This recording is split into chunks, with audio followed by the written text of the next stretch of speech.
Bu Deli. Selamat pagi Bu Deli. Assalamualaikum Pak Edra, salam sehat.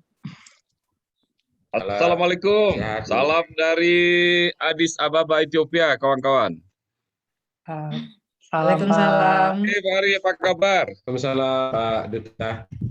Assalamualaikum, annyeonghaseyo, salam dari Korea, dari Seoul. Wah, di Korea nih. Orang Korea ada di sini. Apa kabar, Mbak? Alhamdulillah kabar baik, apa Mbak kabar? Yanti, udah lama sekali nih kita nggak ketemu ya. Betul sekali Pak Dubes. Aduh, luar biasa. Ini Bu Deli juga ada. Alhamdulillah, Pak Alba masih ingat ya? Masih ingat Ya kita? ingatlah, masa nggak ingat kita ya. Teman lama ya Pak ya?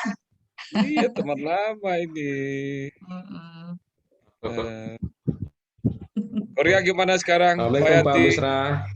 Waalaikumsalam, waalaikumsalam warahmatullahi wabarakatuh. Korea Nih. baik, Pak Dubes. Seangkatan sama Bu Deli ya Pak. Kenapa? Korea baik Pak Dubes, tapi sudah mulai agak dingin, sudah mulai. Agak dingin ya? Iya, udah masuk Oktober November ya. Bagaimana Ethiopia Pak Dubes? Ethiopia ya sibuknya luar biasa kita. Pokoknya kita nikmati teman-teman, kita nikmati networking di sini. Ini saya kira-kira tunggu sebetulnya 2,5 jam lagi ini saya akan ada pertemuan dengan Kadin di sini Mbak Yanti dan kawan-kawan ya, dan webinar dengan Jakarta di kira-kira 2-3 jam. Sosialisasi TEI, Trade Expo Indonesia. Oke, should we proceed, Pak Dubes, Bu Yanti, Ya, dan Bu Deli? silakan. Oke, silakan pembawa acara dari ALSA.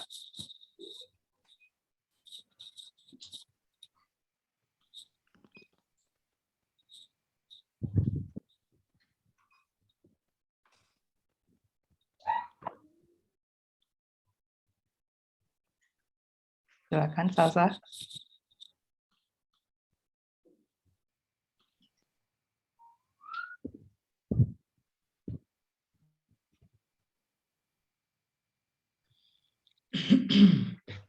Salsa, sudah bisa dimulai, silakan. Oh iya, baik Bapak. Oh, Wulan ya? Iya Pak. Baiklah, kita mulai. Assalamualaikum warahmatullahi wabarakatuh.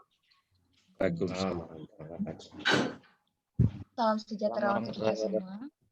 Shalom, Om Swastiastu, Namo Buddhaya, salam kebajikan. Yang terhormat, Bapak Dr. Edra Satmaidi, SHMH, selaku Wakil Dekan Bidang Kemahasiswaan Fakultas Hukum Universitas Bengkulu. Yang saya hormati, Bapak Ibu narasumber webinar pengenalan hukum internasional dan Pak Busra. Waalaikumsalam warahmatullahi wabarakatuh. Bapak His Excellencies Ambassador Al-Bushira Basnur selaku Duta Besar Indonesia untuk Ethiopia merangkap Djibouti dan Bumi Afrika, Ibu Adyanti Sarda Narini Wirajuda SH Degree of Advanced Studies selaku Counselor KBRI Seoul Urusan Ekonomi, Investasi, dan Perdagangan, Ibu Deli Waryanti SHM Hum selaku Dosen Hukum Internasional Fakultas Hukum Universitas Bengkulu, yang kami hormati Bapak Ibu Dosen Selingkup Fakultas Hukum Universitas Bengkulu, serta peserta dan panitia webinar pengenalan hukum internasional dan profesi diplomat yang berbahagia. Pertama-tama, marilah kita menghaturkan rasa syukur kepada Allah Subhanahu wa Ta'ala, karena atas nikmat dan hidayahnya, kita dapat berkumpul secara virtual melalui Zoom Meeting dalam rangka kegiatan webinar pengenalan hukum internasional dan profesi diplomat. Salawat beserta salam tak lupa kita sampaikan kepada junjungan kita Nabi besar Muhammad SAW yang telah membawa kita dari alam kegelapan menuju alam yang terang benderang seperti yang kita rasakan pada saat ini. Hadirin yang kami hormati, izinkanlah saya, Safirawan Ramdan, selaku pembawa acara pada hari ini membacakan susunan acara sebagai berikut. Pertama, pembukaan. Yang kedua, kata sambutan dari Wakil Dekan 3 Bidang Kemahasiswaan Fakultas Hukum Universitas Bengkulu. Yang ketiga, pemaparan materi. Yang keempat, sesi dokumentasi. Dan yang terakhir, penutup. Marilah kita buka acara webinar pengenalan hukum internasional dan profesi diplomat pada hari ini dengan melafazkan lafaz basmalah. Bismillahirrahmanirrahim. Selanjutnya, kata sambutan dari Wakil Dekan Bidang Kemahasiswaan Fakultas Hukum Universitas Bengkulu kepada Bapak Dr. Edra Satmaidi, SHMH, dipersilakan. Terima kasih, Ulan. Bismillahirrahmanirrahim. Assalamualaikum warahmatullahi wabarakatuh. Waalaikumsalam warahmatullahi wabarakatuh. Selamat siang, salam sejahtera bagi kita semua. Yang saya hormati Bapak Duta Besar Ethiopia, Pak Busra. Assalamualaikum Pak, selamat siang Pak. Waalaikumsalam Pak Edra, Pak Wakil Dekan, terima kasih. Yang saya hormati Bu Adayanti S. Wirayuda dari dari KBRI Seoul ya Bu ya. Selamat datang Bu. Terima kasih sudah berkenan untuk bergabung dalam webinar kali ini. Terima kasih. Kemudian yang saya hormati undangannya. Ibu Deli Warenti, Ketua Bagian Hukum Tata Negara, Hukum Administrasi Negara dan Hukum Internasional, Fakultas Hukum Bengkulu. Pak, selamat siang Bu. Yang saya hormati Pak Ari Wiryadinata yang sudah banyak membantu agar kemudian kegiatan ini bisa berlangsung. Beliau adalah salah satu dosen muda kita yang kemudian membawa banyak perubahan di Fakultas Hukum Universitas Bengkulu terkait dengan pengembangan hukum internasional. Yang saya hormati adik-adik dari ALSA ya, Asian Law Student Association, Local Chapter Fakultas Hukum Universitas Bengkulu, dan para adik-adik semua, ini terutama adik-adik siswa ya di SMA yang ada di Provinsi Bengkulu. Puji dan syukur marilah kita sampaikan Allah Subhanahu wa taala, Tuhan Yang Maha Esa, sudah memberikan kita berbagai macam kenikmatan, di antaranya adalah nikmat untuk bisa bertemu pada hari ini dan dalam seminar hukum internasional ini. Salam beri salam, mari kita sampaikan kepada Nabi besar kita, Nabi besar Muhammad SAW. Allahumma shalli ala Muhammad wa ala ali Muhammad. Tentu kami mewakili dari pimpinan Fakultas Hukum Universitas Bengkulu, pertama sekali mengucapkan terima kasih banyak kepada Pak Busra, Ibu Adayanti, dan Bu Deli yang telah berkenan mengisi seminar pada hari ini. Dan yang kedua kepada adik-adik ALSA yang terus bekerja berjuang agar kemudian mendapatkan nanti satu tempat di local chapter di Indonesia ini. Perlu disampaikan bahwa kita lagi berjuang untuk mendapatkan local chapter itu Bapak Ibu semua dan adik-adik semua. Yang kedua tentu saya ingin menyampaikan terutama kepada adik-adik siswa di Provinsi Bengkulu bahwa Fakultas Hukum Universitas Bengkulu ini sudah 15 tahun memegang akreditasi A. Akreditasi A, dan tentu ini juga sama saja dengan mungkin fakultas hukum lain yang ada di Indonesia. Kemudian dari sisi prestasi yang sangat membanggakan kita, 2019 kita double winner, juara nasional debat konstitusi Mahkamah Konstitusi, dan juara nasional di Muting MK, Peradilan Semu Mahkamah Konstitusi. Dan di tataran internasional kita juga sudah mulai mengikuti beberapa kompetisi, diantaranya adalah GSAP competition. Di Atmajaya kita dapat peringkat ke-13 sebagai anak baru. Kemudian di Global Round kita kemarin dapat di 300-an dari 750 sekolah tinggi hukum yang ikut di seluruh dunia, 750 kalau nggak salah. Dan beberapa event-event internasional yang lain tentu akan semakin banyak dilakukan dengan semakin eksisnya ALSA.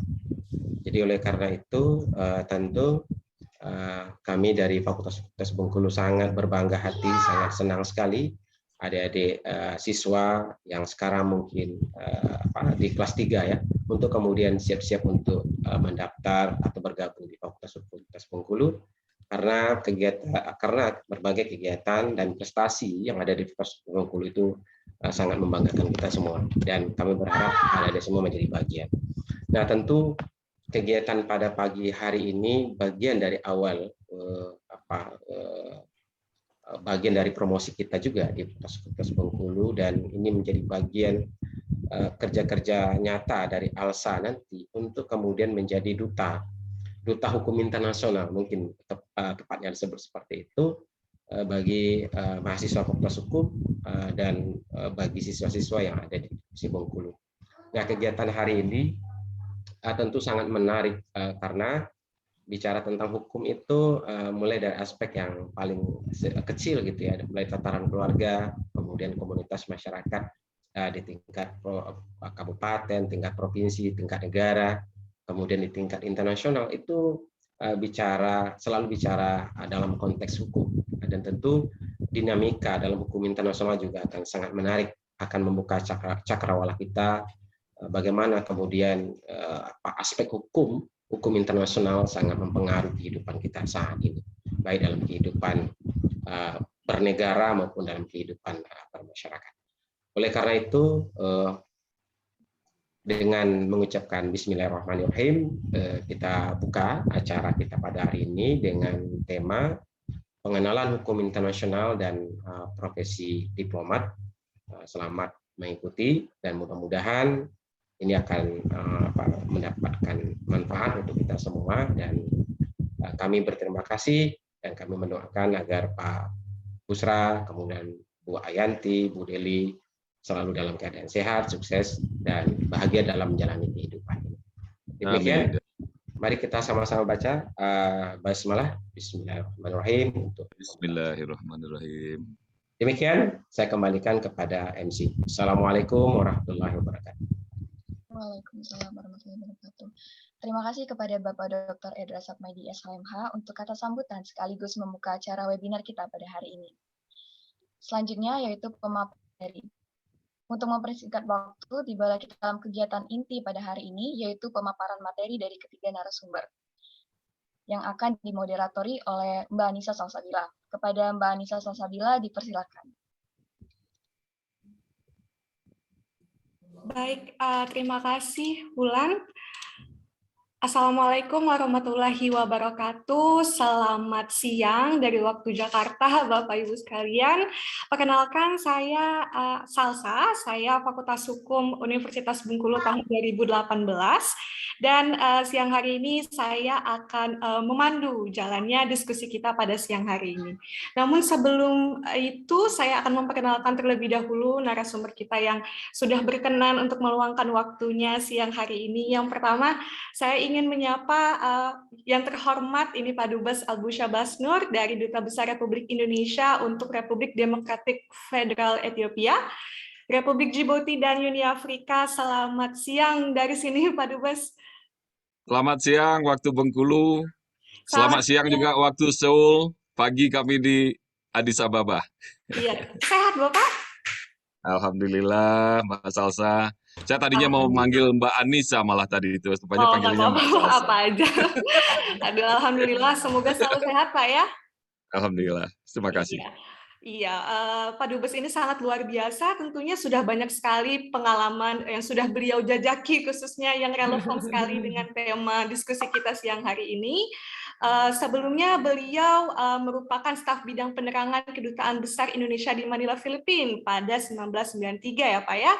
Kemudian juga staf Sekretariat Menteri Luar Negeri Republik Indonesia di 1996, dan masih banyak lagi tentunya yang tidak bisa kita sebutkan satu persatu. Pokoknya sangat luar biasa dan kami sangat merasa terhormat Pak siang hari ini bisa bertemu secara virtual. Baik, selanjutnya yang kedua saya akan menyapa Ibu Adianti S. Wirajuda dari Konselor KBRI Seoul Urusan Ekonomi Investasi dan Perdagangan. Selamat siang dari Bengkulu Ibu Yanti. Annyeonghaseyo. Annyeonghaseyo. Aduh, saya kurang ngikutin drama Korea. Ini apa kabar Ibu Yanti?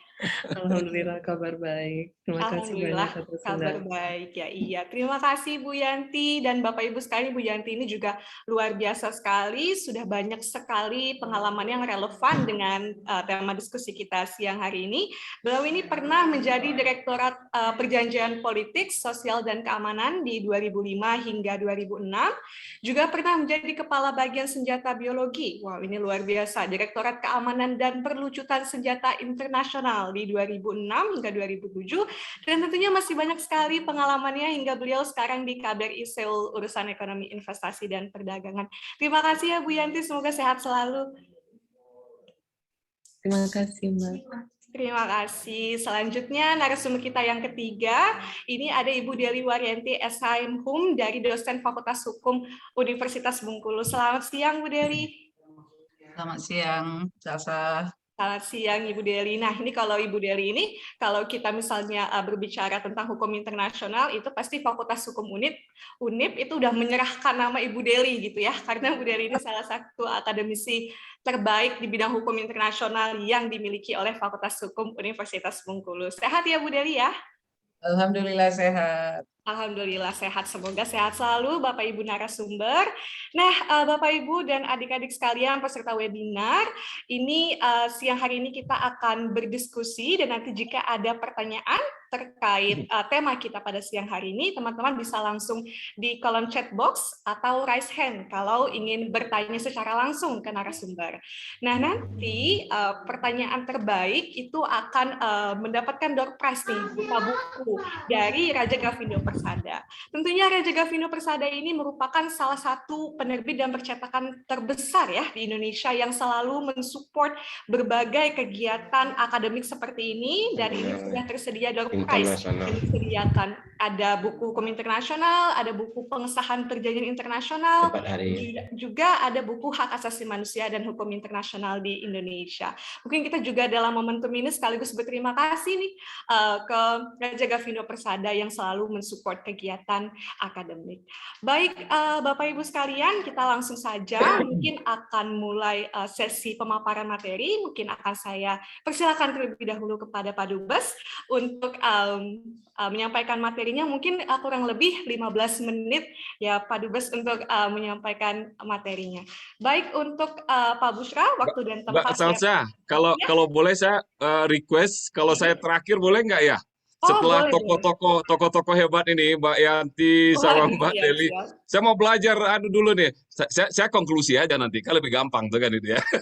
Oke, kalau gitu saya kasih privilege ke Pak Dubes. Mohon maaf, lebih baik ya. Iya, saya kasih privilege ke Pak Dubes ini, mau Ibu Yanti apa Ibu Deli dulu Pak kita belajarnya? Mungkin kita dari ke Bu Yanti dulu ya, mungkin ya. Setelah itu Bu Deli dan akan ke Pak Dubes. Untuk itu kepada Ibu Yanti 15 menit saya persilakan. Silakan Ibu. Baik, terima kasih banyak Mbak Anis. Aduh Pak Dubes, saya jadi mohon maaf kalau saya duluan Pak Dubes. Bapak, my senior, my mentor. Oke, ya. Baiklah, kami akan izin menyampaikan paparan terlebih dahulu Pak Dubes. Selamat siang. Silakan Pak Yanti. Selamat pagi waktu Bengkulu, selamat siang waktu Korea, dan juga selamat pagi waktu Ethiopia. Kalau boleh saya ingin share screen. Mohon kiranya saya bisa dijadikan host. Saya mau share ini saya. Nah, silakan Bu. Siap. Dia udah bisa.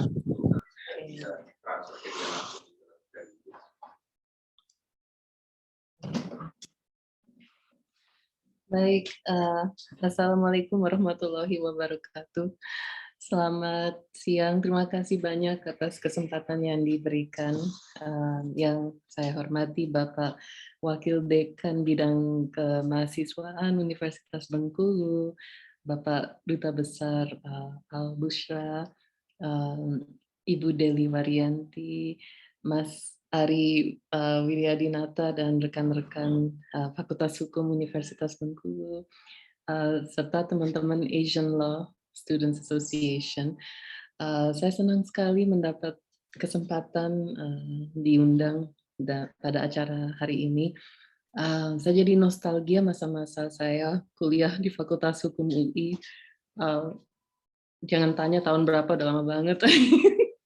Saya jadi nostalgia, apalagi acara hari ini berkaitan dengan Moot Court dan International dan Philip Jessup. Sebagaimana tadi sempat disampaikan, saya adalah salah satu pendiri Indonesian Society of International Law yang menyelenggarakan Philip Jessup International Law Moot Court Competition pada tingkat nasional setiap tahunnya. Dulu pada tahun 2001, saya anggota dari tim Indonesia yang paling pertama mengikuti pertandingan Philip Jessup. Dan saya juga mengikuti beberapa Moot Court Competition lainnya, antara lain Asia Cup di Tokyo. Jadi kalau boleh sedikit menyampaikan kembali, sebenarnya tadi sudah disampaikan oleh moderator tadi. Ini beberapa highlights dari karir saya. Saya sudah hampir 18 tahun bekerja sebagai diplomat RI. S1 saya di Fakultas Hukum dan S2 saya di Sorbonne. Saya juga sudah 3 kali penempatan. Yang pertama adalah di perwakilan kita untuk PBB di New York. Kemudian yang kedua adalah di kedutaan kita di Singapura, dan sekarang saya ditempatkan di kedutaan RI di Seoul, Korea Selatan. Jadi mungkin yang terlintas saat ini, kalau kita berpikir diplomat ini apa sih sebenarnya? Kalau kita lihat itu kan tujuan diplomasi untuk menjalin hubungan erat dan meningkatkan hubungan dengan negara lain. Jadi kerjasama ini mencakup berbagai bidang, yaitu bidang politik, ekonomi, budaya, dan tentunya sosial budaya. Nah, ada 5 tugas pokok seorang diplomat, dan semua tugas ini sedikit banyak ada kaitannya dengan bidang hukum internasional. Yang pertama adalah representing. Jadi kalau kita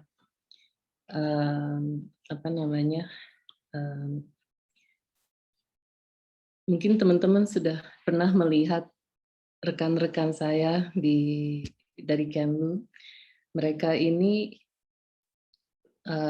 saat itu sedang di Perserikatan Bangsa-Bangsa, dan mereka sedang mengajukan protes keras atas tuduhan tidak berdasar dari Vanuatu terkait pelanggaran hak asasi manusia di Papua. Nah, mereka dalam kapasitas ini sedang menjalankan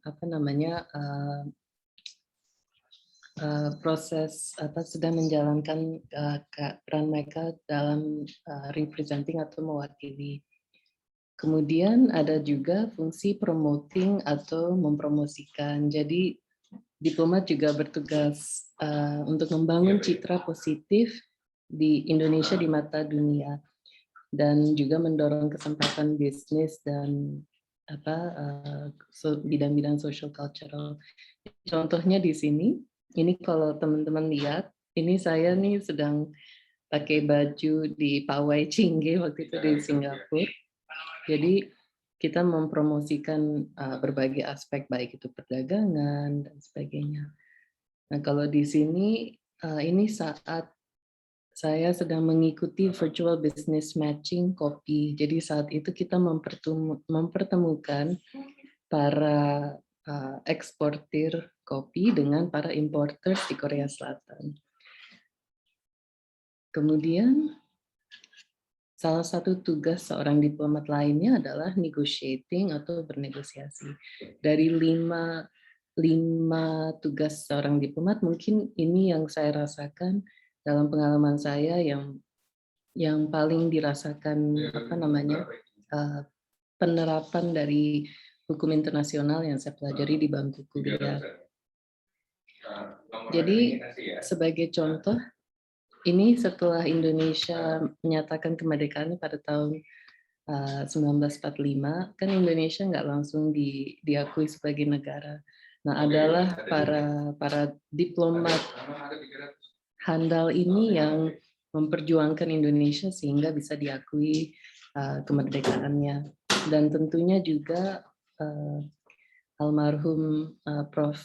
Mokhtar Kusumatmadja yang berjuang keras saat perundingan Konvensi Hukum Laut 1982 dan memperjuangkan konsep negara kepulauan yang kita terapkan sekarang. Tentunya di sini pengetahuan, expertise mengenai bidang hukum internasional menjadi sangat penting. Dan di sini juga ada izin share sedikit pengalaman saya. Ini waktu tahun 2008 ketika saya di Dewan Keamanan. Di sini ada Pak Menlu Martina Talagawa. Saat itu beliau masih Wakil Tetap RI.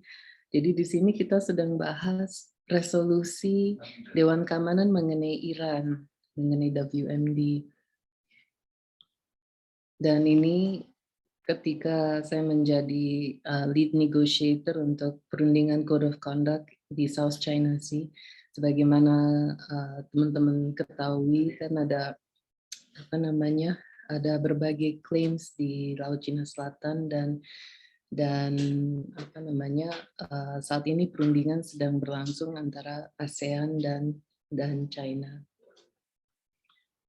Selain itu, diplomat juga mempunyai tugas reporting. Jadi dalam hal ini, seorang diplomat yang ditempatkan di perwakilan RI harus memberikan laporan secara berkala mengenai kondisi di negara tersebut untuk menjadi pertimbangan pusat dan untuk biar bisa merumuskan untuk menjadi untuk para pemangku kepentingan di dalam negeri. Dan fungsi terakhir adalah protecting atau melindungi. Mungkin teman-teman, rekan-rekan ingat waktu awal-awal pandemi COVID, rekan-rekan Kementerian Luar Negeri kan melakukan evakuasi WNI dari Wuhan, dan juga ketika ada TKI, tenaga kerja yang mengalami masalah di luar negeri, di situ juga para diplomat berperan tinggi, mempunyai peran yang sangat besar. Jadi secara garis besar itu adalah 5 tugas seorang diplomat. Dan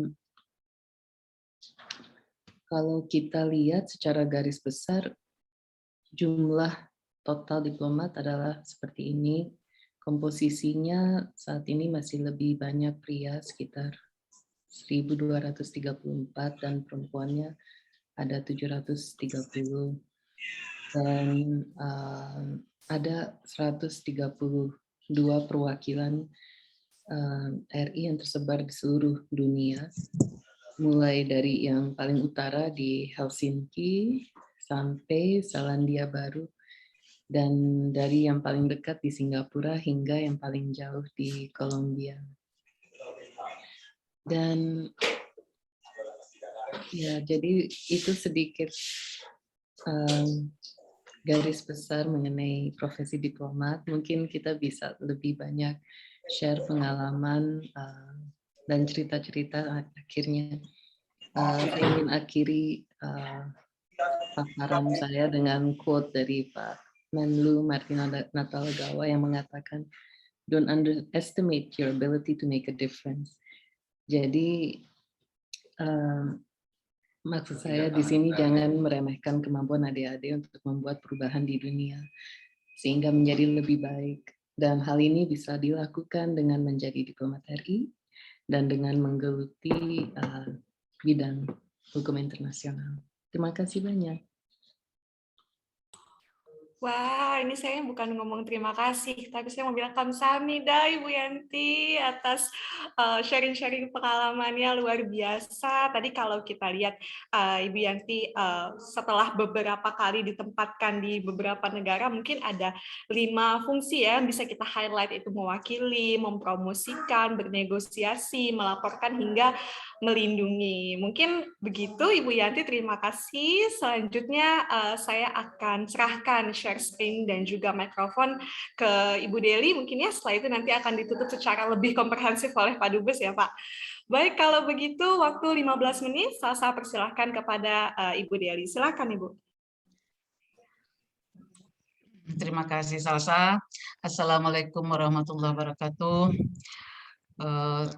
Yang terhormat Pak Duta Besar Al-Bushra Basnur, kawan lama saya ya Pak, sejak SMA sampai kuliah kita bersama-sama ya Pak ya. Cuman karena nasib Bapak sekarang di Ethiopia, saya di Bengkulu. Yang terhormat Ibu Adianti Wirayuda, yang juga sudah berkenan untuk berbagi ilmu dan pengalaman dengan kami di Bengkulu. Yang terhormat Pak Edra yang sampai saat ini masih mendampingi kita, dan Pak Ari sebagai panitia ya Pak ya. Jadi terus terang saya sangat minder ini mendengar presentasi dari Ibu Adianti, karena ini pengalaman melalang buana yang juga mungkin dialami oleh Pak Alba ya, dari Filipina, Indonesia, Roma dan seterusnya ya. Jelasin dulu Alba. Alba itu apa? Itu inisial berita saya waktu jadi wartawan. Banyak yang nggak tahu itu. Saya tetap manggilnya Pak Alba, nggak apa-apa ya Pak ya? Ya. Waktu masa muda dulu ya Pak ya? Iya. Aduh, jadi kita ketemu nih kawan lama ya, sudah tidak bertemu sejak tahun 85 ya Pak ya, sampai sekarang tahun 2021 sudah 40 tahunan lebih. Betul. Baik, jadi di sini kita di samping Pak Alba dan Bu Yanti berbagi pengalaman sebagai diplomat ya, dan saya sebagai orang yang selalu berada di daerah hanya bisa memberikan teori kepada para mahasiswa mengenai apa hukum internasional dan bagaimana hukum diplomatik itu ya Pak Edra, karena itulah kerjaan kita sejak tahun 1987 dan selalu bicara tentang teori ya. Mungkin Sela, Anissa Salsabila, Safira, ini ada Yusuf Akbar, ada beberapa mahasiswa yang pernah ngambil hukum internasional dengan saya. Jadi di sini kita akan melihat ya. Jadi kalau di kelas selama ini Ibu bicara tentang teori, kita bicara Konvensi Wina 1961 ya kan. Nah, bagaimana prakteknya yang sudah dilaksanakan oleh Ibu Adianti dan Pak Alba ya. Jadi kita akan berbagi pengalaman beliau. Mudah-mudahan dengan pengalaman beliau yang diberikan kepada kita tadi, terutama gambar-gambar yang diposting oleh Bu Adianti tadi, saya rasanya semangat betul ya, semangat betul ingin menjadi diplomat, tapi sudah telat ya Pak ya. Nggak mungkin lagi. Baik, mudah-mudahan yang muda-muda ini, mahasiswa Fakultas Hukum, kemudian audiens yang lain mungkin dari SMA, adik-adik dari SMA, mudah-mudahan dengan apa yang sudah dipaparkan tadi menjadi tergerak dan bersemangat membela negara di arena internasional ya. Jadi sebenarnya kalau kita bicara tentang pengalaman Bu Adianti tadi ya, kita kan sebetulnya di daerah kita ya di Bengkulu ini terus terang saja banyak yang belum kenal dengan hukum internasional ya Pak Alba, masih banyak. Kalau misalnya di Jakarta atau di Bandung atau di kota besar mungkin sudah biasa mendengar hukum internasional. Tapi kami yang di daerah ini agak apa gimana tuh Pak? Agak sulit ya karena kondisi yang di daerah ini.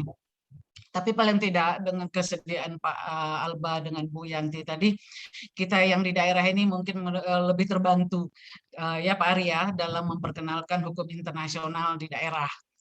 Nah, jadi sebenarnya kalau kita tujukan acara kita ini untuk para siswa SMA, mungkin kita perlu terlebih dahulu memperkenalkan hukum ya barangkali, karena mereka selama ini setahu saya kalau saya datang ke sekolah-sekolah, mereka itu hanya tahu hukum pidana. Nah, mereka hanya tahu bahwa yang namanya hukum itu adalah sanksi. Mereka hanya tahu bahwa hukum itu adalah mereka hanya tahu bahwa hukum itu berkaitan dengan penjara dan sebagainya. Nah, sebetulnya adik-adik siswa ya, perlu diketahui bahwa hukum itu ranahnya sangat-sangat luas, ya, sangat-sangat luas. Malah kata Thomas Aquinas, malah ada hukum yang irasional, kan gitu, yang rasional dan irrasional. Jadi hukum Tuhan juga itu adalah hukum, dan hukum buatan manusia juga adalah hukum.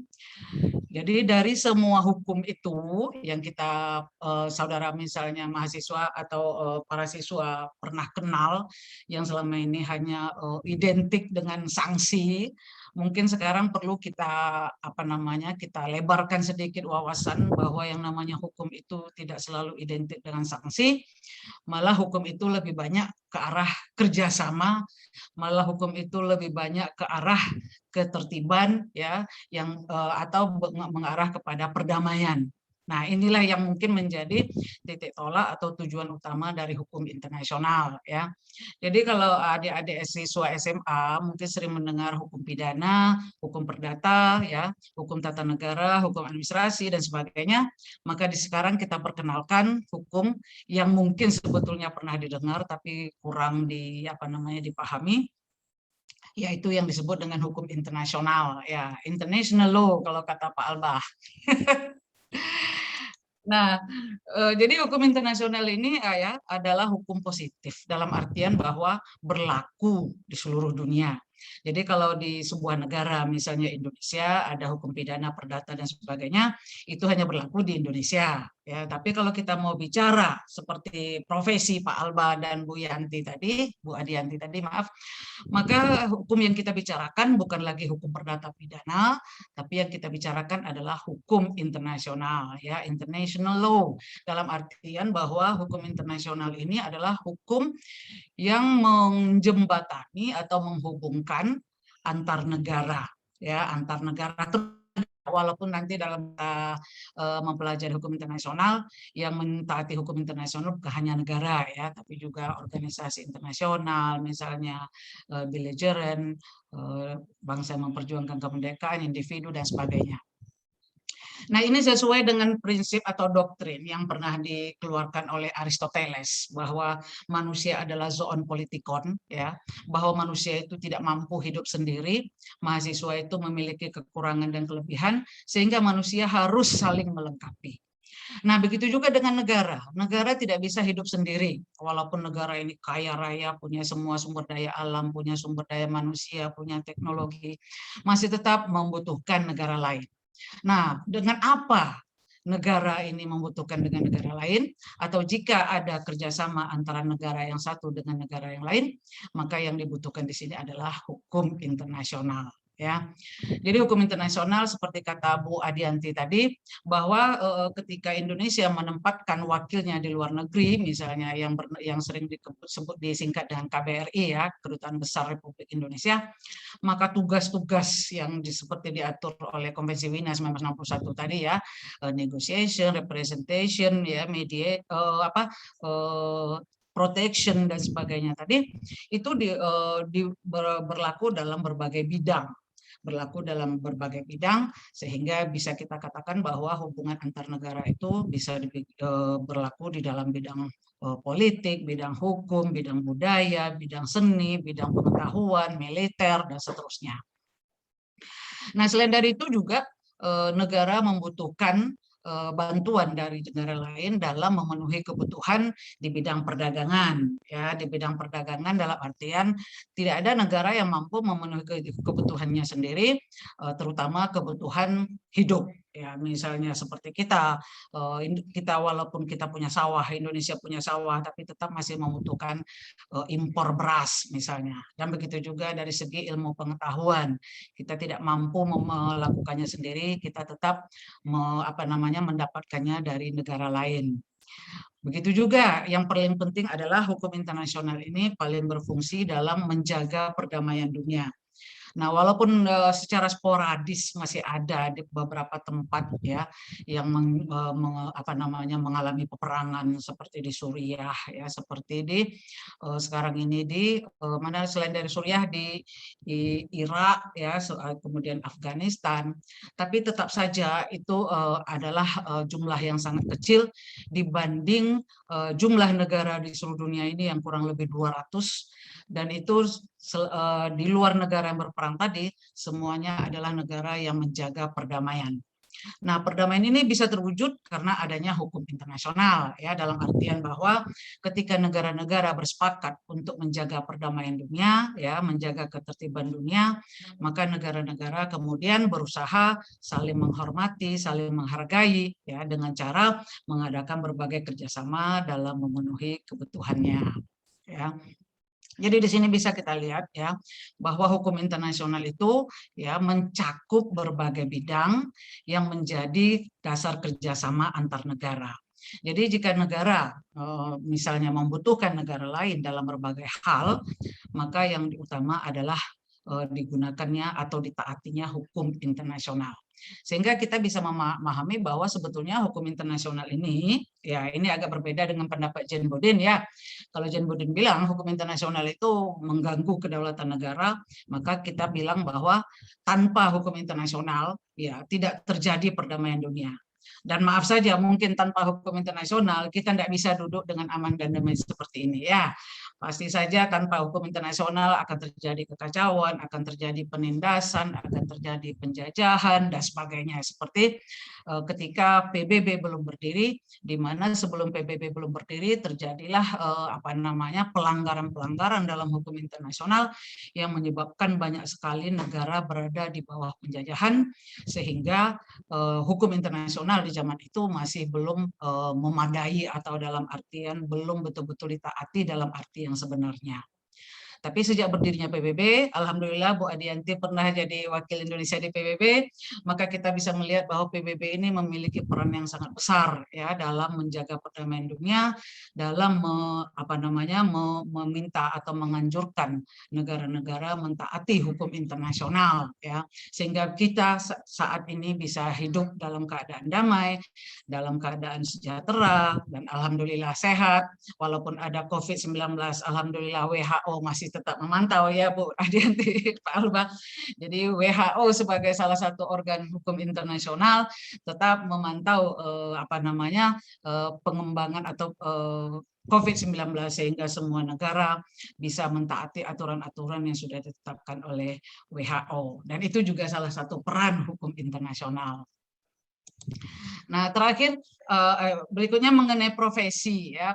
Bagaimana jika mahasiswa tertarik mengambil hukum internasional? Nah, terus terang saja di Fakultas Hukum Universitas Bengkulu, selama saya mengajar dari tahun 1987, ya, peminat hukum internasional ini sangat sedikit. Ya, mungkin kalau di persentase dari seluruh satu angkatan mahasiswa itu paling banyak itu 5-10%, ya. Tapi alhamdulillah akhir-akhir ini dari tahun 2019-2020 sudah ada peningkatan, ya Pak Ari, Pak Edra, ada peningkatan mahasiswa yang mulai tertarik dengan hukum internasional. Apakah karena mereka melihat dari media sosial, ya, dari TV mengenai kondisi negara-negara yang bisa masalah perang di Suriah dan sebagainya. Mungkin itu yang membuat mahasiswa sudah lebih tertarik. Nah, jika saudara nanti mengambil hukum internasional, ya, atau berminat terhadap hukum internasional, terutama nanti di beberapa mata kuliah pilihan dan deskripsi, maka kalau kita tanya profesi apa yang paling ideal untuk seorang ahli hukum internasional atau seorang sarjana hukum dari bagian hukum internasional, pada dasarnya kalau kita lulusan Fakultas Hukum dengan gelar sarjana hukum, semua profesi itu bisa kita masuki. Ya, tidak ada pembagian sih sebenarnya, ini harus hukum perdata, ini harus hukum pidana, tidak, ya. Jadi mau jadi pengacara, notaris, jaksa, hakim, it's okay, ya.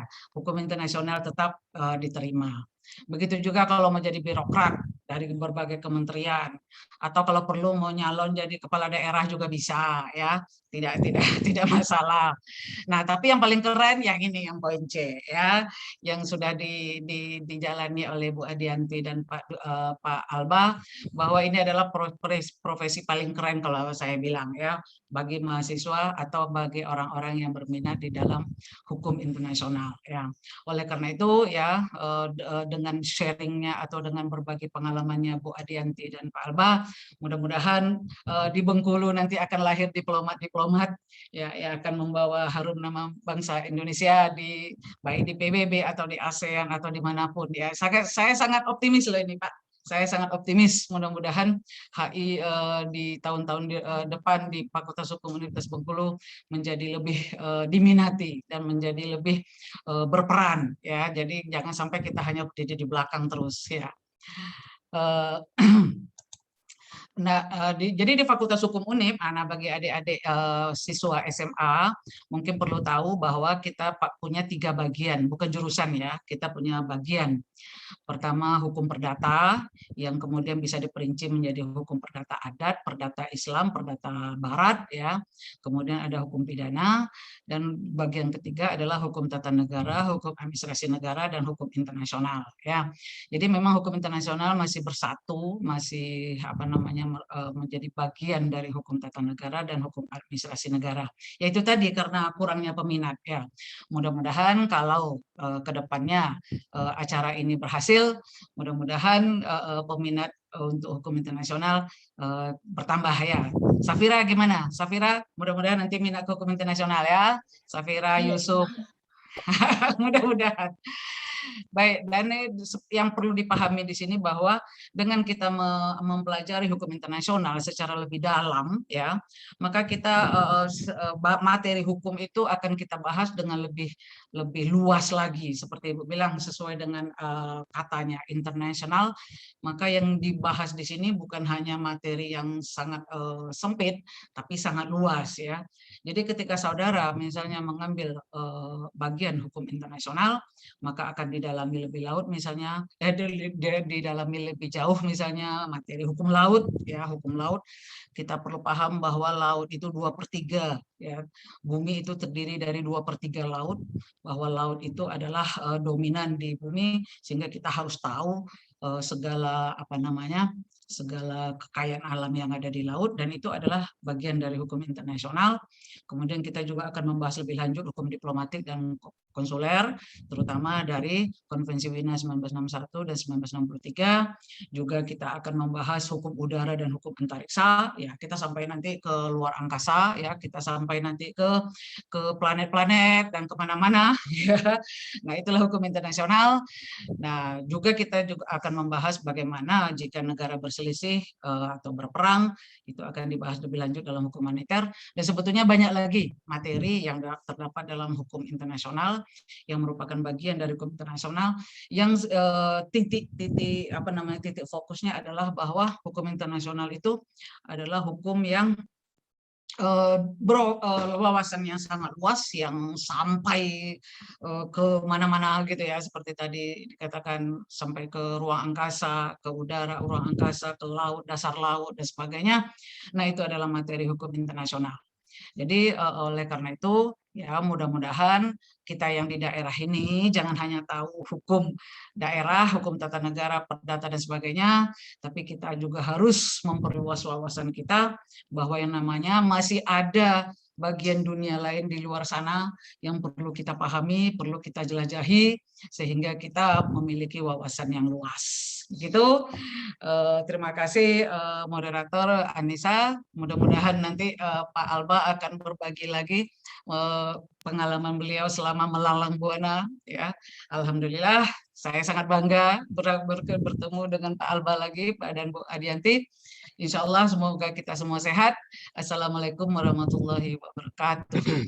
Waalaikumsalam warahmatullahi wabarakatuh. Terima kasih Bu Deli atas pengenalan hukum internasional yang sangat komprehensif. Jadi mungkin teman-teman di sini yang senior high school ataupun yang semester-semester awal kemudian jadi tahu, oh ternyata banyak sekali peran hukum internasional itu dalam kehidupan bernegara, seperti yang sudah disebutkan Bu Deli, ada untuk menjaga hubungan antar negara, perdagangan dunia, perdamaian dunia, hingga pemanfaatan sumber daya alam sesuai dengan yang sudah dijelaskan oleh Bu Deli tadi. Baik, Bapak, Ibu, dan teman-teman sekalian, selanjutnya saya akan persilahkan share screen dan juga mikrofon ini saya berikan kepada Bapak Al-Bushra atau Pak Alba ya, tadi kalau sapaan akrabnya dari Bu Deli. Baik, silakan Pak, saya persilahkan. Baik, Terima kasih banyak Mbak Salsa. Demikianlah para hadirin, Bapak Ibu, presentasi saya yang sudah disampaikan oleh Mbak Yanti dan Bu Deli. Nah, bingung kan? Bingung kan itu. Jadi presentasi saya sudah disampaikan oleh Mbak Yanti dan Bu Deli. Jadi isinya udah komprehensif sekali. Saya mau ngomong apa lagi kan itu ya. Baik, terima kasih sekali lagi Mbak Salsa yang saya hormati. Sahabat saya Dr. Edra Satmaidi, Wakil Dekan Bidang Kemahasiswaan Fakultas Hukum Universitas Bengkulu. Saya ingin menyapa rekan kerja sahabat saya tentunya Ibu Deli Waryanti dan Ibu Yanti, Adi Yanti Wirayuda, rekan kerja saya di Kementerian Luar Negeri, dan sahabat saya Pak Ari Wiryadinata. Tentu saja saya ingin menyapa para sahabat muda saya, para mahasiswa, dan saya dengar juga, saya tahu juga banyak sahabat-sahabat muda saya, mahasiswa, anak-anak saya ya, mahasiswa juga anak-anak saya ya. Nah, jadi saya senang sekali. Terima kasih banyak atas kesempatan yang diberikan kepada saya untuk menyapa dan berbincang-bincang. Jadi saya akan mulai. Waktu saya lihat tahu 15 menit, tapi saya akan coba press ya. Tapi saya akan tidak afdol dan tidak sempurna kalau saya tidak berbicara begini. Ini mengenai hukum internasional. Ini Ibu Deli tahu persis bahwa saya adalah salah seorang dari 2 atau 3 mahasiswa jurusan hukum atau hukum internasional di Fakultas Hukum Universitas Andalas. 2-3 mahasiswa saja pada saat itu. Saya memulai masuk kuliah itu tahun 80, mulai kuliah, tamatnya tahun 86. Nah, ini saya mencoba membakar nih yang muda-muda nih, para mahasiswa dan juga adik-adik anak-anakku yang di SMA. Saya waktu di SMA Bukit Tinggi, kelas 2 saya sudah sering menulis dan sudah jadi wartawan dan juga penulis di banyak media, tidak hanya di Sumatera Barat. Senang menulis apa saja dan pasti tentu membuat berita ya untuk media. Lalu saya masuk memulai kuliah di Fakultas Hukum. Orang tua saya itu dulu minta saya itu kamu jadi dokter. Iya. Jadi kemudian pada saat di SMA saya itu sudah masuk jurusan IPA namanya dulu ya, mau masuk Fakultas Kedokteran. Tapi kemudian kegiatan organisasi saya, kegiatan tulis-menulis saya pikir enggak, saya tidak bisa menjadi seorang dokter. Itu bukan bidang saya. Lalu kemudian saya ambillah jurusan hukum, lalu kuliah di Fakultas Hukum. Saya adalah mahasiswa yang angkatan terakhir yang masih menggunakan sistem naik tingkat angkatan ya, tingkat 1, tingkat 2, tingkat 3, dan masih sarjana muda. Right? Nah, lalu kemudian jurusan itu setelah sarjana muda waktu tingkat 4 ya, dan seterusnya. Nah, saya melihat di situ jurusan hukum internasional di Fakultas Hukum pada saat itu hanya 2 orang, 3 orang saja jurusannya, karena betul-betul tidak populer, tidak diminati karena juga barangkali standarnya agak berbeda. Nah, lalu kemudian saya berani masuk ke situ. Kenapa tidak? Justru saya harus masuk ke jurusan yang sesuatu yang baru. Lalu singkat cerita adalah pada saat saya selesai pendidikan. Nah, ini juga yang mendorong saya masuk itu karena saya memang senang membaca berita-berita global ya.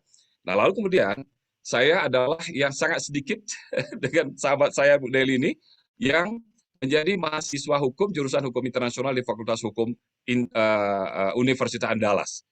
Setelah itu saya mau jadi dosen. Sebetulnya saya mau jadi dosen dengan Bu Deli ini, dengan kawan-kawan. Dan saya juga sudah diminta oleh pimpinan waktu itu, dan saya senang sekali. Cita-cita saya waktu itu adalah menjadi anggota DPRD tingkat 1 Sumatera Barat.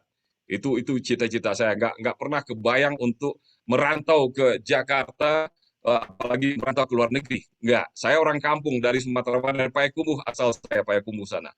Nah, lalu kemudian pada saat proses menjadi dosen, lalu ada penawaran dari Kementerian Luar Negeri untuk namanya PRL waktu itu, program rekrutmen langsung. Kementerian Luar Negeri menjajaki mahasiswa, alumni yang berbakat untuk dididik menjadi diplomat gitu ya. Nah, lalu kemudian saya diminta oleh Pak Dekan dan Rektor, Alba, kamu ikut dong tes Kemlu. Pak, saya kan mau jadi dosen, Pak. Saya udah Bapak terima jadi dosen. Lalu dia bilang, enggak, kamu ikut saja dulu tes. Karena kan kamu dulu sudah mengikuti program pertukaran pemuda Indonesia-Kanada. Jadi saya waktu mahasiswa 2 kali mengikuti program pertukaran pemuda Indonesia-Kanada sebagai peserta dan juga sebagai group leader waktu itu. Dan juga program pertukaran pemuda di kawasan di ASEAN.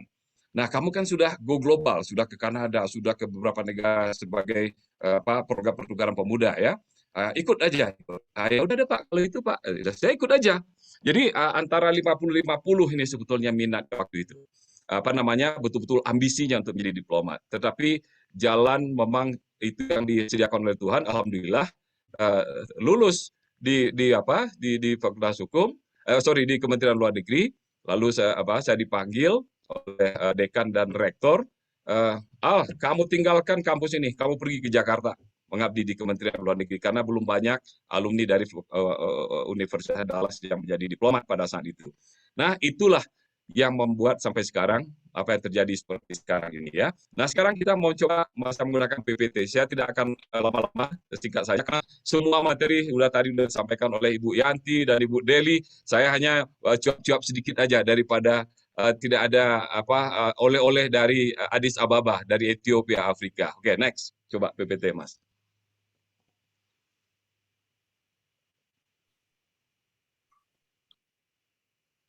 Ya.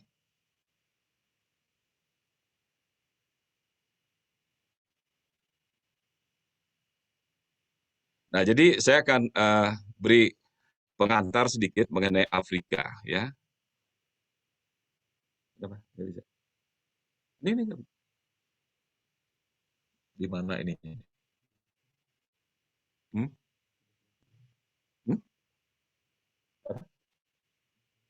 Apa? Sudah kelihatan belum di sana? Belum ya?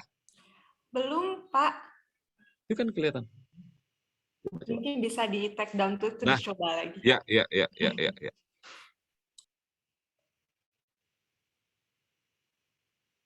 Nah, tambahan.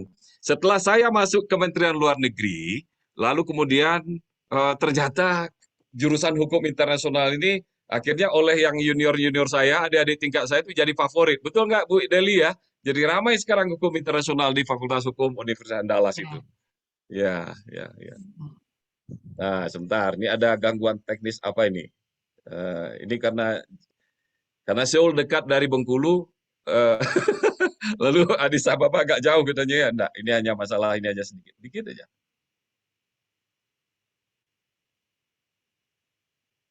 Bisa, Mas? Ya. Nah, itu dia.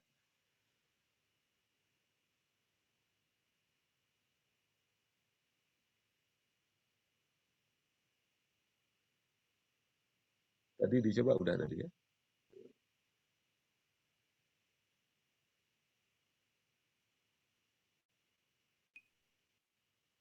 Atau boleh kirim di chat, nanti ya, kita bantu dari sini. Nggak apa-apa.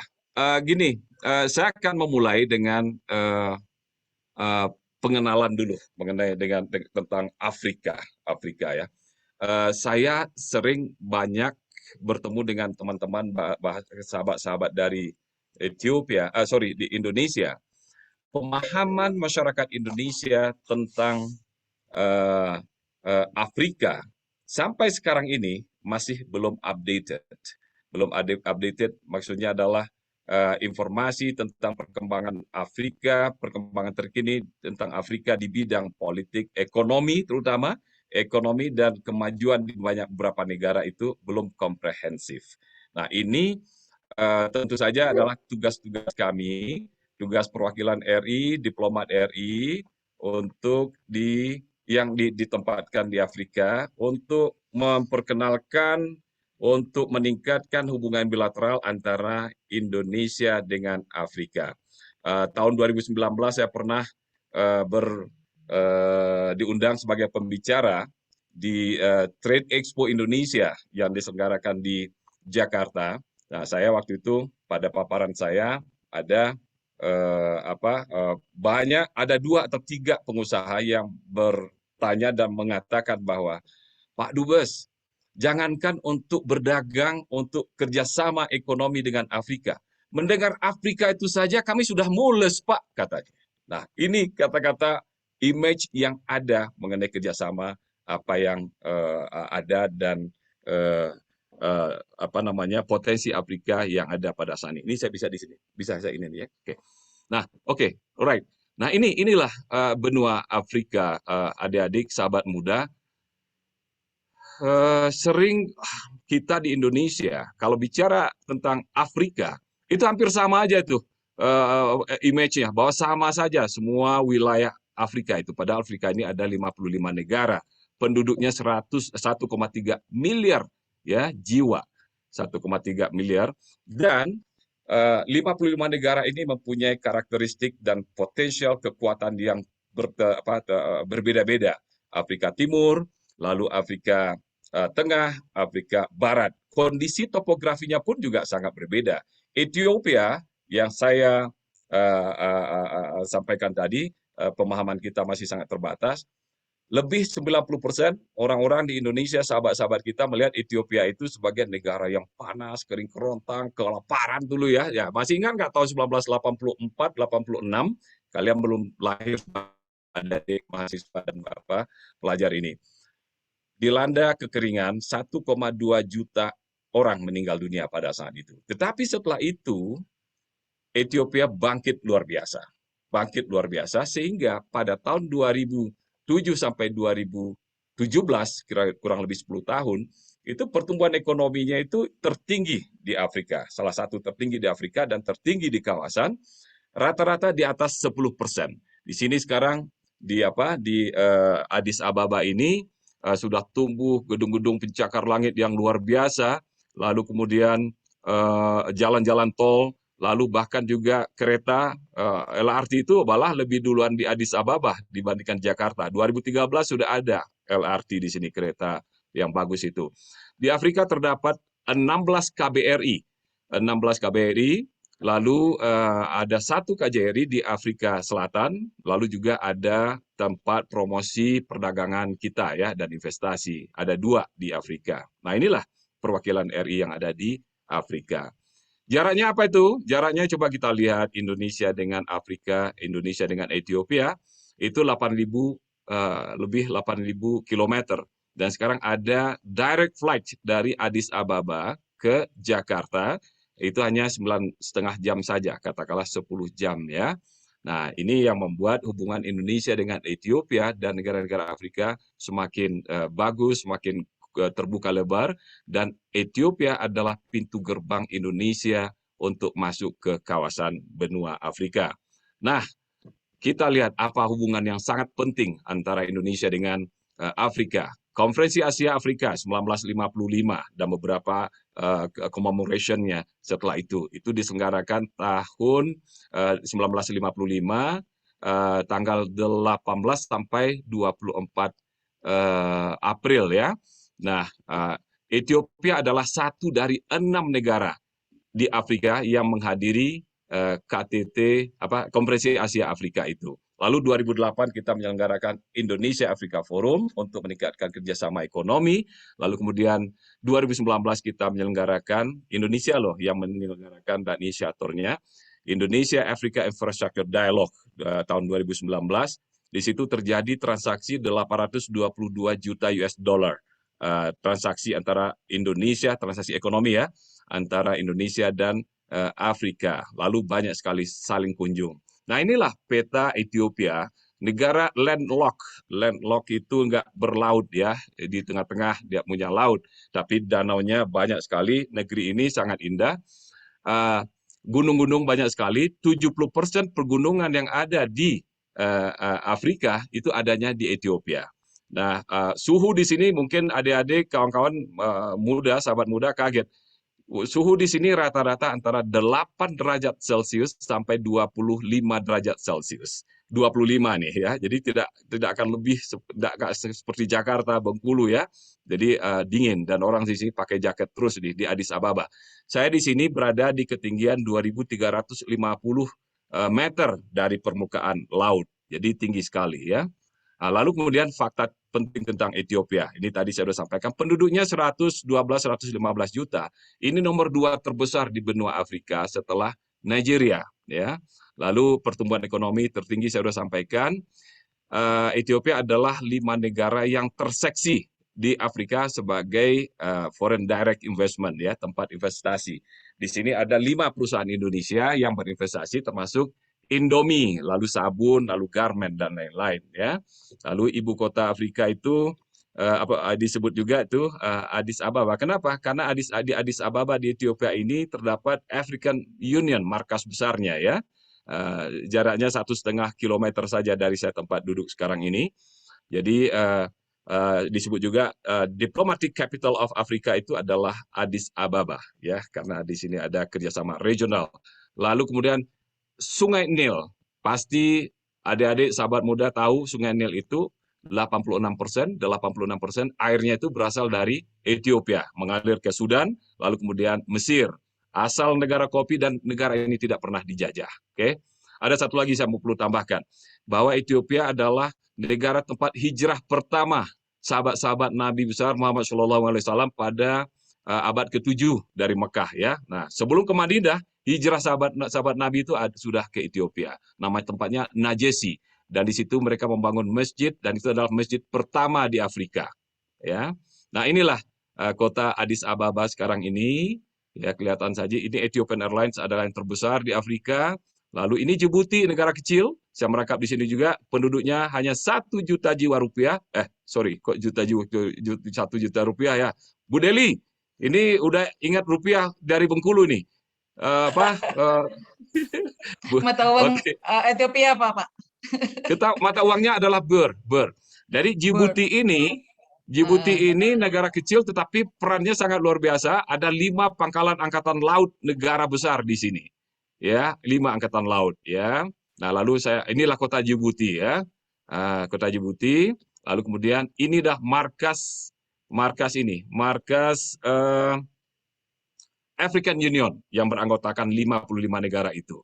Lalu kemudian hukum internasional tadi sudah dipaparkan oleh Bu Yanti sama Bu Deli, saya tidak masuk sini. Ini juga Vienna Convention, silakan dipelajari dengan baik dengan Bu Deli ahlinya.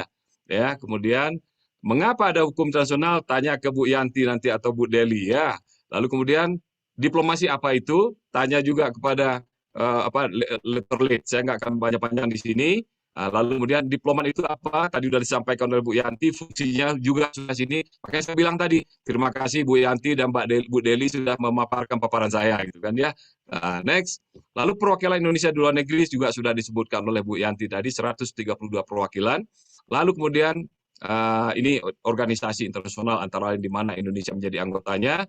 Lalu struktur, nah ini saya kira perlu saya tambahkan sedikit, jelaskan di sini bahwa perwakilan RI di luar negeri, terutama KBRI, itu strukturnya bidang-bidangnya ada politik, ekonomi, sosial budaya, protokol konsuler, dan juga ada atasé teknis di beberapa perwakilan RI ya, sesuai dengan kebutuhan. Saya tidak lama di situ.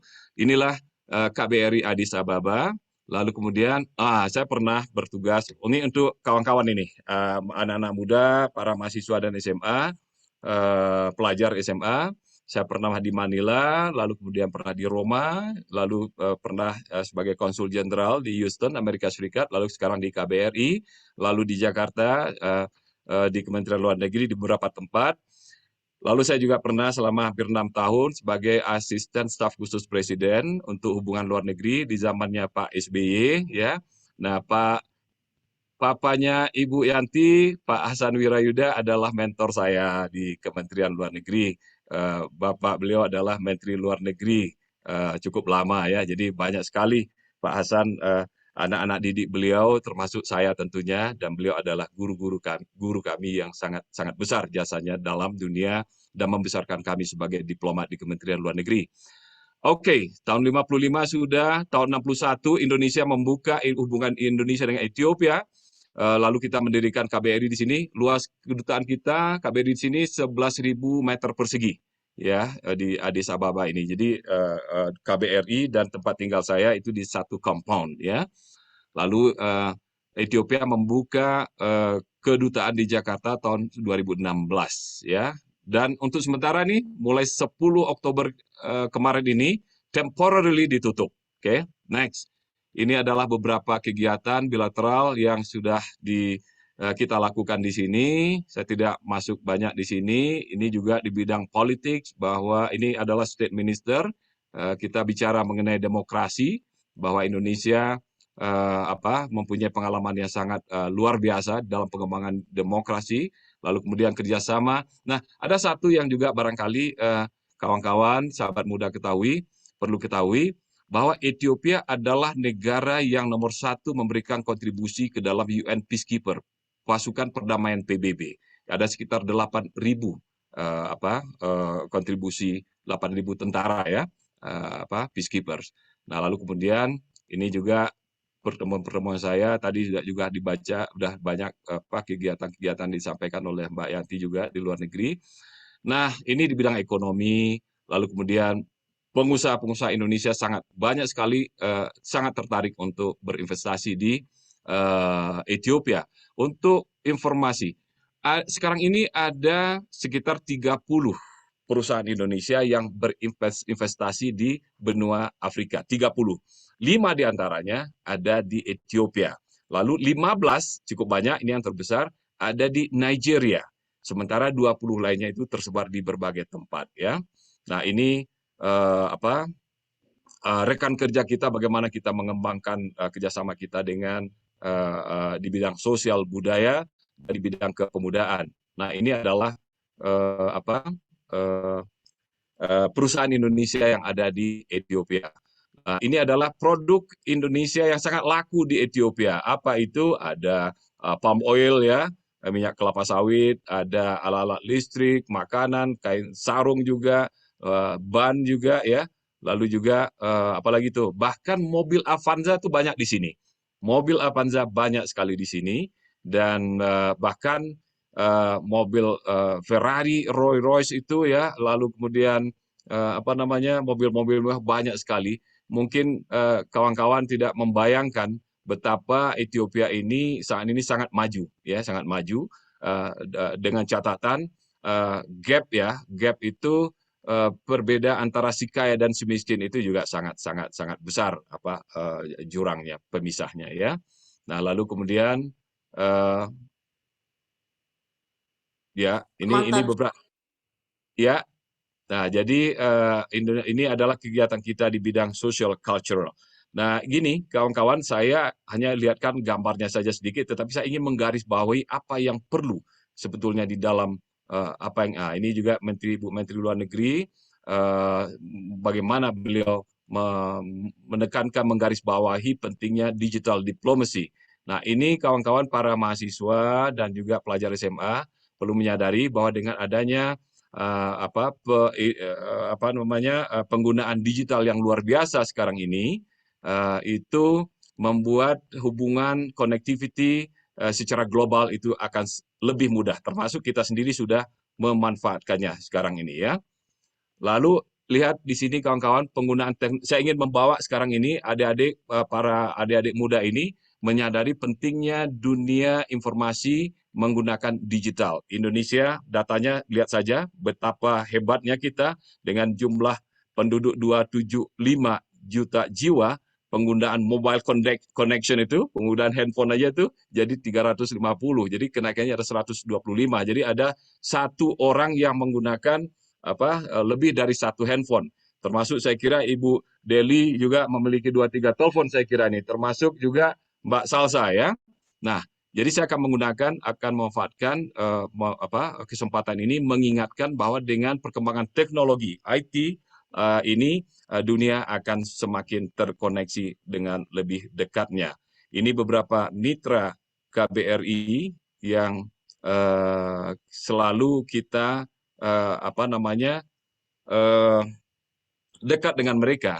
Saya ingin mengingatkan kepada para mahasiswa. Tadi Bu Deli mengatakan tidak mungkin jadi duta besar karena sudah sangat senior, ahlinya di bidang hukum. Tidak, Bu Deli. Itu siapapun, apalagi kawan-kawan dari kalangan perguruan tinggi, itu mempunyai kesempatan yang luar biasa. Banyak sekali para akademisi yang mengabdi setelah dari kampus pindah ke kedutaan besar Republik Indonesia di luar negeri. Dalam dunia diplomasi publik, kawan-kawan, para sahabat muda, aktornya itu ada dua. Yang pertama adalah pejabat pemerintah, yaitu kami, ada Bu Yanti, saya itu sebagai karir diplomat, dan juga para menteri atau pejabat pemerintah yang diberi wewenang tugas untuk melakukan diplomasi, kegiatan diplomasi. Lalu kemudian non-government actors ini sangat penting. Di dalam dunia diplomasi, pengalaman saya 5 tahun sebagai Direktur Diplomasi Publik di Jakarta, 70% suksesnya diplomasi publik itu ditentukan dan dilakukan oleh non-government actor. Siapa mereka? Pengusaha, organisasi pemuda, masuk muda, adik-adik ini, adik-adik mahasiswa ini. Lalu kemudian media pers, NGO, lembaga pendidikan, seniman, dan lain-lain. Pertanyaan saya adalah di sini, kalau kita bicara, nah sekarang nih kampungnya Bu Yanti nih sekarang ini, kita bicara Korea. Apa yang ada di dalam pikiran adik-adik para mahasiswa dan para pelajar SMA? Apa yang pertama kali yang teringat? Drama Korea, K-pop, apalagi? Game, Pak. Nah, lalu makanannya, lalu Hyundai. Nah, lalu pertanyaan saya adalah, siapa yang memperkenalkan itu kepada adik-adik para mahasiswa dan para pelajar ini? Pasti bukan presidennya, pasti bukan menterinya, pasti bukan duta besarnya di Jakarta. Tetapi siapa?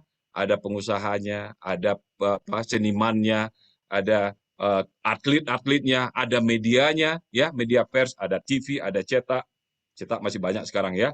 Nah, lalu kepada online dan lain-lain. Jadi peranan inilah yang sebetulnya yang kita harapkan, dan ini sudah berlangsung di Indonesia ya. Oke, saya terakhir. Ini ada buku kalau misalnya adik-adik mahasiswa ingin mendalami tentang diplomasi publik, tentang Ethiopia. Nah, ini ada buku saya, silakan aja nanti dikontak Ibu Deli atau Pak Ari nanti ya, untuk mengetahui lebih lanjut. Ini diplomasi publik ini adalah apa yang sudah dilakukan Indonesia. Ini terbit tahun 2018. Lalu tentang Ethiopia ini terbit tahun yang lalu, dan edisi Inggrisnya, bahasa Inggrisnya, itu sudah selesai dan akan kami luncurkan pada tanggal 23 minggu depan. Persis minggu depan, hari Minggu ya sekarang, hari Sabtu ya. Nah, hari Sabtu sekarang, jadi seminggu lagi, edisi bahasa Inggrisnya sudah siap dan akan diluncurkan oleh Direktur Jenderal Kementerian Luar Negeri Ethiopia di tempat saya berada ini. Nah, ini silakan saja. Nah, kawan-kawan yang ingin mengetahui lebih dalam tentang hukum internasional, lalu diplomasi Indonesia, tidak hanya di Ethiopia, tetapi juga di beberapa tempat, serta motivasi terhadap anak-anak muda. Terhadap anak-anak muda, silakan kunjungi YouTube channel Debbie Siblings. Ini adalah partner kami. Dan lalu kemudian juga ada media online. Ini juga partner kami dari KBRI Addis Ababa. Duta Nusa, ini adalah berita-berita tentang isu-isu global ya, isu-isu global. Silakan diikuti Duta Nusa. Lalu ada program baru akan segera ini bulan depan. Saya akan tampil dalam acara Duta Nusa TV 30 menit bersama Dubes Albusra Basnur. Nah, ini akan ditayangkan melalui YouTube dan juga Duta Nusa. Saya setiap edisi, setiap minggu akan tampil. 3 pertanyaan yang akan saya jawab di situ nanti tentang Indonesia dan Ethiopia, dan juga tentang peranan pemuda, baik secara nasional maupun secara global. Jangan lupa nanti bisa hubungi, kalau itu nanti Pak Ari dan Bu Deli lah, nanti saya akan minta bantuannya nanti untuk menyampaikan informasi ini lebih lanjut kepada sahabat-sahabat muda kita dari Bengkulu yang nantinya suatu ketika akan menjadi pemain global, akan menjadi tokoh, tidak hanya tokoh nasional tetapi juga tokoh global ya. Amin, amin ya rabbal alamin. Nah, ini juga akan tampil Januari.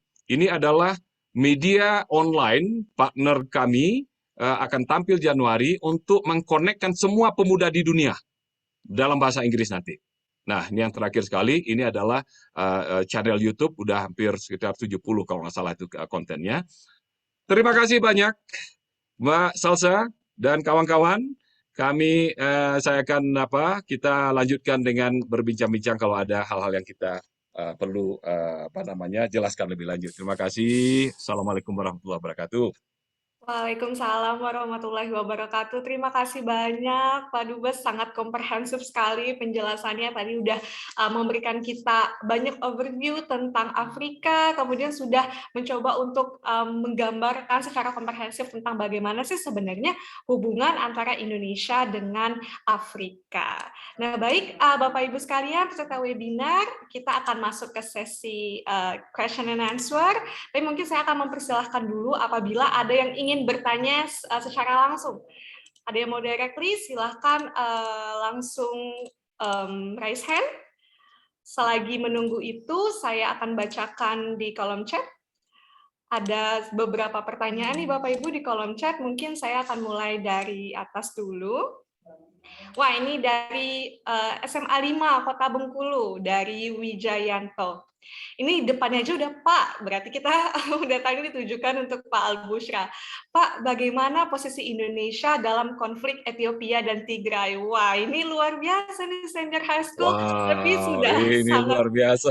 Iya, sudah sangat mengikuti konflik dunia ini. Mungkin juga bisa secara globalnya, Bapak itu bagaimana sih sebenarnya hal-hal yang dilakukan Indonesia ketika ada negara-negara yang kemudian berkonflik. Nah, mungkin spesifiknya nanti bisa masuk ke Ethiopia dan Tigray. Mungkin itu kalau untuk Pak Dubes. Selanjutnya saya akan beralih ke pertanyaan selanjutnya. Ini untuk Ibu Adianti dari Serli Syahdani dari FH Unip. Selama 18 tahun, Bu Adianti menjadi diplomat Republik Indonesia, permasalahan terbesar apa yang pernah dihadapi dalam pekerjaan?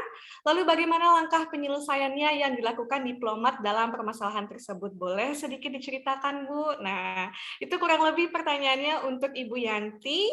Dan selanjutnya untuk Ibu Deli, ini ada pertanyaan dari Uwin Malang. Wah, ini dari Uwin Malang, dari Azam.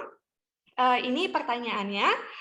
Tadi dijelaskan penting untuk memahami hukum internasional bagi setiap warga negara. Yang saya tanyakan, dalam hukum internasional pasti terdapat banyak peraturan, dan sebagai warga sipil, peraturan apa di dalam hukum internasional yang perlu dipahami bagi seorang warga sipil? Nah, itu mungkin pertanyaannya untuk Bu Deli. Mungkin saya akan mempersilahkan kepada Ibu Yanti dulu, mungkin untuk menceritakan pengalamannya terkait yang sudah 18 tahun ini ya Bu ya, berkecimpung di berbagai negara. Silakan Ibu Yanti. Terima kasih banyak atas kesempatannya dan juga terima kasih kepada Mbak Shirley atas pertanyaannya. Ada banyak sekali isu menarik dan kasus yang saya tangani selama saya berkarir di Kementerian Luar Negeri. Kalau boleh mungkin saya angkat satu atau dua. Waktu saya ditempatkan di kedutaan kita di Singapura, ada mungkin adik-adik aware, mungkin banyak adik-adik aware bahwa ada sedikit banyak koruptor Indonesia yang lari ke Singapura dan tidak ada perjanjian ekstradisi antara Indonesia dan Singapura. Namun ada salah satu koruptor Bank Senturi yang setelah bertahun-tahun akhirnya kita berhasil deportasi pulangkan ke Indonesia dengan segala jerih payah, dengan usaha berbagai kementerian, bukan hanya Kementerian Luar Negeri tapi juga teman-teman atas teknis di KBRI. Hal ini menunjukkan bahwa meskipun tidak ada perjanjian ekstradisi, tapi apabila kita bekerja sama dan kita bisa memberi argumen kepada negara lain, kita bisa pulangkan koruptor untuk selanjutnya diadili di Indonesia. Kemudian pengalaman lain, waktu saya ditempatkan di New York di perwakilan Indonesia untuk PBB, saya menangani isu-isu hukum laut, dan saya pernah mendapat perintah dari pusat agar memasukkan illegal, unregulated, unreported fishing dalam kaitannya dengan sebagai salah satu transnational organized crime. Jadi mungkin adik-adik mengetahui bahwa di PBB kan Majelis Umum itu mengeluarkan yang namanya resolusi, dan di dalam resolusi ini setiap negara harus perjuangkan agar kepentingannya dan ini bisa masuk. Nah, saat itu karena isunya baru, illegal unregulated reported fishing yang dimanfaatkan untuk kejahatan transnasional lainnya, misalnya penyelundupan manusia, trafficking, drugs. Jadi saat itu saya mendapat resistensi yang sangat tinggi dari banyak negara, dari China, dari bahkan satu benua Amerika Selatan. Mereka tidak terima dengan itu. Tapi jalan keluarnya akhirnya dengan negosiasi, dengan lobby, kepentingan Indonesia akhirnya bisa tercermin di dalam resolusi itu. Dan pernah juga pengalaman ada di Dewan Keamanan, mungkin adik-adik ketahui bahwa ada daftar teroris Al-Qaeda dan Taliban. Ada WNI yang di dalam daftar itu, dan saya waktu itu mendapat perintah juga untuk mengeluarkan WNI yang tidak terbukti sebagai teroris, dan hal ini berhasil saya lakukan. Mungkin agak sulit dijelaskan dengan kata-kata, tapi intinya apa yang kita pelajari di bangku kuliah, apa yang kita pelajari, hukum internasional yang kita pelajari, ini apabila kita terapkan saya sangat merasakan bahwa itu bermanfaat ketika saya menegosiasikan resolusi, konvensi, dan berbagai instrumen hukum internasional. Itu menjadi bekal yang sangat penting. Dan ketika saya menjadi lead negotiator untuk Code of Conduct juga demikian. Ketika kita dihadapkan dengan banyak negara lainnya, masing-masing negara kan tentunya punya kepentingan dan prioritas yang ingin kedepankan. Kita sebagai diplomat harus pintar menegosiasi dan punya argumen yang kuat, dan hal ini bisa dilakukan apabila misalnya saat kuliah kita terlatih mengikuti moot court competition. Itu kan melatih adik-adik untuk melakukan riset, untuk mencari argumen, untuk mempelajari kasus-kasus International Court of Justice yang dulu-dulu. Hal ini bisa dimanfaatkan untuk memperkuat argumen kita ketika kita bernegosiasi dengan negara lain. Jadi mungkin itu sedikit sharing pengalaman saya. Terima kasih. Terima kasih Bu Yanti, luar biasa. Ini kalau boleh Sasa thumbs up, berarti seorang bagi yang mau jadi diplomat ini berarti penting sekali untuk belajar tata cara bernegosiasi kali ya untuk saat ini, karena tentu seperti yang udah di-mention sama Ibu Yanti tadi, setiap negara tentu punya kepentingannya masing-masing gitu, tapi bagaimana caranya kemudian kepentingan Indonesia juga bisa terakomodir gitu. Terima kasih Bu Yanti atas sharing pengalamannya. Mungkin selanjutnya saya akan persilahkan kepada Ibu Deli untuk menjawab pertanyaan dari Azam tadi terkait dengan sebagai warga sipil peraturan apa di dalam hukum internasional yang perlu dipahami. Mungkin silakan Ibu Deli. Ya, terima kasih Salsa. Terima kasih Saudara Azam yang sudah mengajukan pertanyaan. Ya, pertanyaannya bagus sekali dan sulit juga nih untuk dijawab ya. Nah, perlu kita ketahui bahwa individu atau warga sipil kita, orang perorangan, pada dasarnya kan bukan subjek utama hukum internasional ya. Artinya kita tidak terikat langsung kepada hukum internasional. Walaupun sekarang setelah ditandatanganinya Statuta Roma terutama, maka kita juga sudah terikat. Tapi tetap tidak langsung, dalam artian tidak seperti negara. Jadi kalau pertanyaan Saudara Azam, sebagai warga sipil, peraturan HI apa yang harus kita taati, terutama tentu peraturan HI yang diratifikasi atau yang berkaitan dengan subjek utama hukum nasional, yaitu orang atau individu. Ya, misalnya bisa kita contohkan, misalnya deklarasi HAM, misalnya ya, bahwa setiap manusia itu adalah sama, sehingga PBB sebagai organisasi internasional menyerukan kepada negara-negara agar membuat undang-undang yang berkaitan dengan HAM. Begitu juga misalnya kita sekarang mengenal ada istilah kejahatan internasional atau international crime ya. Nah, sebetulnya international crime itu adalah sebuah kejahatan yang dilakukan oleh orang perorangan atau kelompok dan kemudian melibatkan beberapa negara. Nah, walaupun judulnya international crime, pada dasarnya pelaku-pelaku international crime itu menjadi kewenangan atau yurisdiksi hukum nasional. Jadi misalnya teroris ya, atau pelaku penyelundupan narkotik, atau pelaku money laundry atau korupsi tadi, atau apalagi perdagangan manusia, itu walaupun melibatkan banyak negara, tetap saja kewenangan atau yurisdiksinya berada di dalam hukum nasional. Namun ada satu kejahatan internasional yang tidak dapat menjadi yurisdiksi negara, yaitu genosida. Ya, genosida ini yang menjadi aturan utama dalam Statuta Roma 1998 yang mengatakan bahwa setiap perbuatan ya yang dilakukan oleh pejabat ya dalam rangka menjalankan jabatannya itu, kemudian dengan menjalankan jabatan itu mengakibatkan ya misalnya terusirnya orang dari kampung halamannya seperti orang Rohingya misalnya, atau pembasmian orang-orang berdasarkan suku atau warna kulit atau agamanya. Nah, maka pejabat tadi bisa dikenakan hukum internasional. Dan sekarang dengan disahkannya Statuta Roma 1998, maka sudah berdiri sebuah pengadilan internasional, yaitu ICC, yang bisa mengadili orang perorangan.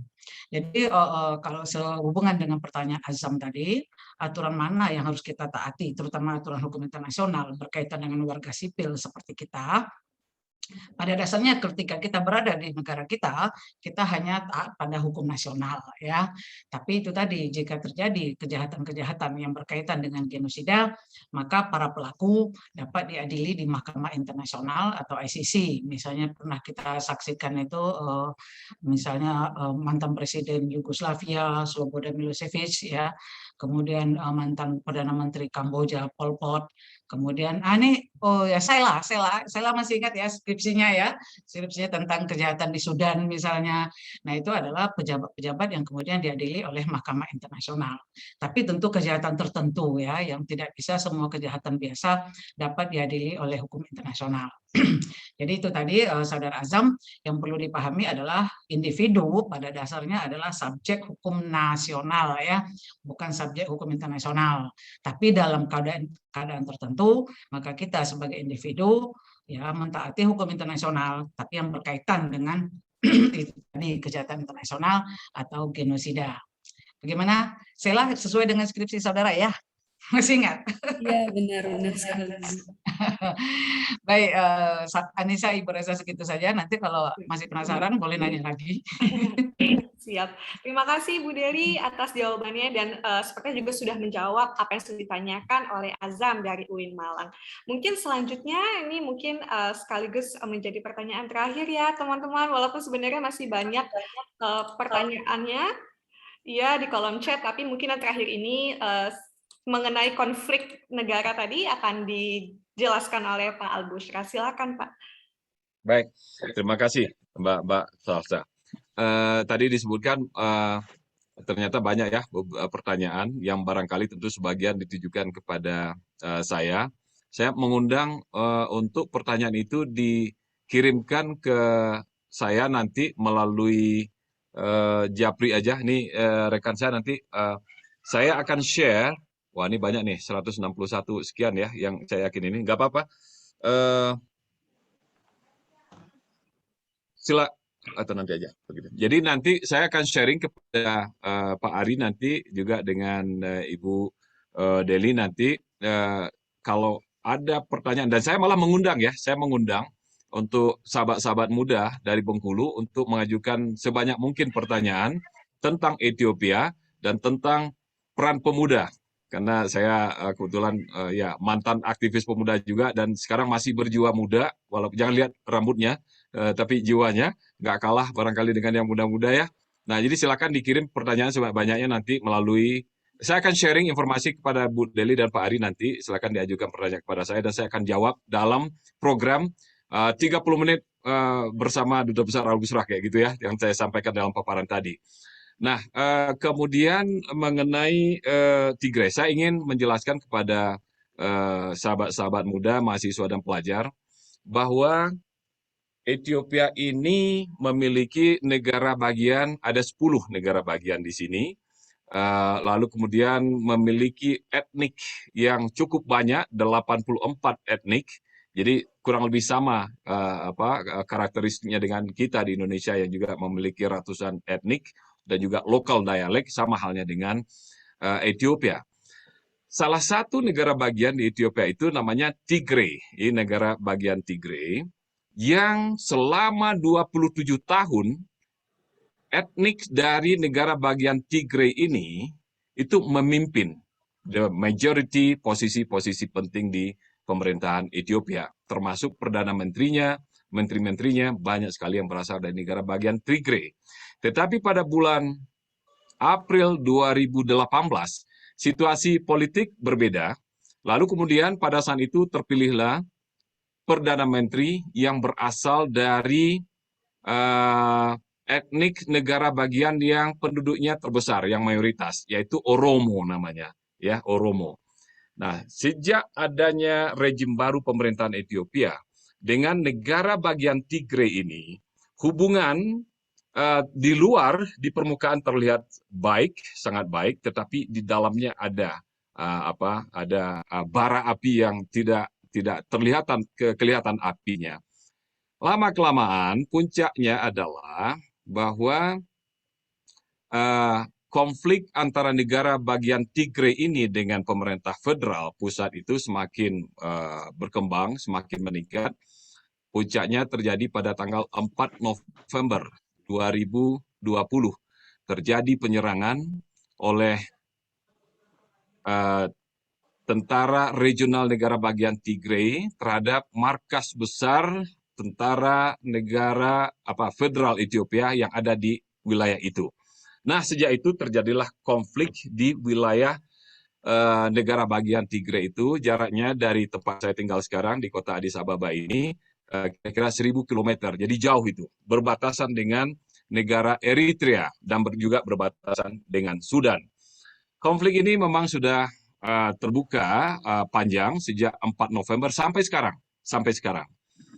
Suatu ketika pemerintah Ethiopia berhasil menguasai mayoritas negara bagian Tigray itu, lalu kemudian pada 28 Juni terjadi keputusan politik pemerintah, tentara federal mundur dari negara bagian itu, dan kemudian pemerintah negara bagian Tigray namanya TPLF itu menguasai kembali ibu kota. Singkat cerita adalah sampai sekarang kondisi di negara bagian Tigray itu masih belum aman secara politik dan sosial ekonomi.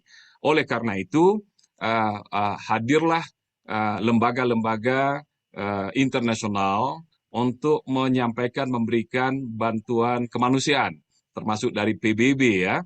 Nah, berita terakhir 2 minggu yang lalu kalau nggak salah, dan juga ini dibahas di PBB, bahwa pemerintah Ethiopia mempersona non grata ya, mengusir 7 pejabat petinggi lembaga pemberi bantuan kemanusiaan yang menjadi isu global sekarang ini. Banyak korban yang jatuh di dalam pertempuran antara pemerintah federal Ethiopia dengan pemerintah regional Tigray ini, yang jumlahnya sulit diklarifikasi, tetapi sangat banyak. Dan posisi kita ditanyakan oleh Mas Wijayanto tadi, posisi kita bagaimana? Saya sering bertemu dengan pejabat tinggi Kementerian Luar Negeri, beberapa kali juga dengan State Minister di sini. Posisi kita adalah untuk agar menyelesaikan setiap masalah yang terjadi itu secara damai. dengan menggunakan cara-cara damai, tidak menggunakan senjata. Itu posisi dasar kita. Dan ini memang dijamin oleh konstitusi kita. Dan saya sangat tertarik ini dengan menggelitik saya nih Mas Wijayanto, pelajar SMA yang sangat bisa mengikuti, mengetahui apa yang terjadi, situasi politik keamanan yang terjadi di Afrika, khususnya Ethiopia. Dan itu yang mengenai posisi kita dan juga update terkini apa yang terjadi di negara bagian Tigray ini. Untuk tambahan juga kawan-kawan, sebetulnya ini berkaitan juga dengan hukum internasional. Ethiopia juga mempunyai persoalan dengan Sudan, yaitu masalah perbatasan. Ada sekitar 30 kilometer square di situ, 300 kalau nggak salah ya. Kok adalah kawasan di perbatasan itu yang dipersengketakan oleh kepemilikannya oleh Ethiopia dan Sudan. Dan ada lagi juga nih, tapi saya singkat-singkat aja, kayaknya Mbak Salsa udah mau cut off di sini, tapi saya juga ingin menarik perhatian kawan-kawan untuk bisa juga mengikutinya melalui media, bahwa ada persoalan yang hebat juga di sini, di Ethiopia, di utara, bagian utara juga. Sejak 2012, pemerintah Ethiopia itu membangun suatu dam ya, bendungan air, pembangkit listrik, namanya GERD. GERD itu Grand Ethiopian Renaissance Dam, yang akan menghasilkan 6.000 megawatt. Dan ini akan menjadi bendungan pembangkit listrik yang terbesar di benua Afrika. Kalau ini sudah jadi, Ethiopia akan mengekspor banyak sekali listrik ke negara-negara tetangga, dan ini adalah menjadi sumber uang bagi negaranya. Dan ini diprotes oleh Mesir dan Sudan. Sekarang juga dalam pembicaraan. Demikian saja, banyak yang bisa kita bahas sebetulnya, mungkin di lain kesempatan. Untuk dari saya itu saja dulu Mbak Salsa, terima kasih. Oke, terima kasih Pak atas penjelasannya tadi. Kalau kita berbicara tentang konflik negara tentu cukup kompleks begitu ya, tapi kurang lebihnya sudah dijelaskan. Dan mungkin kalau bisa di-sums up, berarti Indonesia berusaha untuk melakukan berbagai hal dengan cara-cara damai begitu ya, tidak dengan senjata. Nah, Bapak Ibu sebenarnya masih banyak pertanyaannya di kolom chat, tapi karena keterbatasan waktu, mungkin nanti akan kita oper pertanyaannya untuk dijawab di programnya Pak Dubes ya, mungkin begitu. Sesuai dengan yang kami janjikan tadi, Raja Gavindo Persada akan memberikan door prize ya, berupa buku. Tapi sayang yang nanya banyak, tapi door prize-nya cuma 3. Tapi ini mungkin bukunya akan ditambah sama Pak Dubes ya Pak, oleh-oleh dari Addis Ababa ya. Siap. Mungkin oleh-oleh dari Addis Ababa untuk FH Unip. Nah, tapi sekarang yang dari... Saya akan kasih ini untuk pemenangnya 10 buku untuk Bengkulu, 10 buku kalau ada. Dan kalau perlu nanti saya akan kirim untuk perpustakaan Universitas Bengkulu ya. Nanti tim saya di Jakarta akan mengirimkan ke Bengkulu nanti. Dikasih aja alamatnya. Terima kasih Pak. Aduh, terima kasih. Terima kasih Pak. Itu Pak Edra tuh udah senang sekali. Pak Edra, terima kasih Pak Edra. Waduh, terima kasih Pak atas oleh-olehnya tuh nggak tanggung-tanggung loh, 10 buku untuk perpustakaan FH Unip tuh Pak Edra sepertinya sudah senang sekali. Terima kasih Pak Dubes. Saya yakin pasti bukunya sangat bermanfaat khususnya untuk mahasiswa FH Unip, dan teman-teman yang akan mendapatkan buku dari Raja Gavindo Persada ada Wijayanto dari SMA 5, ada Shirley dari FH Unip, dan Azam dari UIN Malang. Mungkin ketiga nama yang telah disebutkan bisa menghubungi saya atau M. Yusuf Akbar untuk mencantumkan kontak yang bisa dihubungi terkait dengan pengiriman bukunya. Nah, mungkin itu aja yang bisa saya pandu siang hari ini. Terima kasih banyak Pak Dubes, Ibu Deli, Bu Yanti, terima kasih banyak. Terima kasih.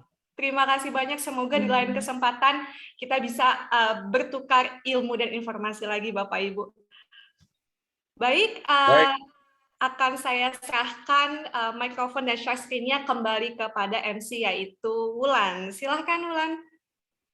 Baik, terima kasih untuk Mbak Anissa Salsabila dan ketiga narasumber kita pada hari ini, Ibu Yanti, Ibu Deli, dan Pak Al-Bushra Basnur dengan materi yang sangat menarik dan tentunya sangat bermanfaat bagi kita semua. Selanjutnya kita tiba di sesi dokumentasi. Sebelum menutup acara ini, dimohon untuk Bapak, Ibu, dan teman-teman untuk menghidupkan kameranya. Dan untuk sesi dokumentasi ini akan dipandu oleh Saudara Habibila. Kepada Saudara Habibila, dipersilakan.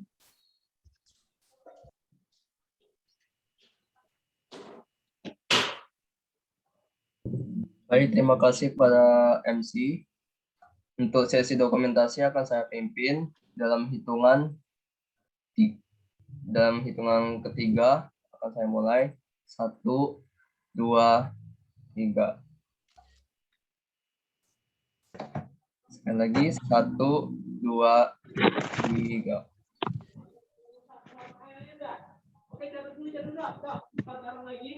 Mungkin bisa lanjut ke slide berikutnya. Slide kedua dalam hitungan 1, 2. Slide berikutnya 1, 2, 3. Baik, mungkin cukup. Saya serahkan kembali kepada MC. Terima kasih untuk Saudara Habibila. Kita di ujung acara webinar pengenalan hukum internasional dan profesi diplomat pada hari ini. Saya mewakili kepanitiaan mengucapkan ribuan terima kasih kepada Bapak Ibu narasumber serta hadirin yang telah mengikuti kegiatan ini dari awal hingga akhir. Semoga apa yang kita dapatkan hari ini bisa bermanfaat untuk kita semua. Marilah kita tutup acara ini dengan membacakan lafaz hamdalah. Alhamdulillahirrahmanirrahim. Terima kasih Bu Dubes. Terima kasih. Terima kasih Mbak Yanti.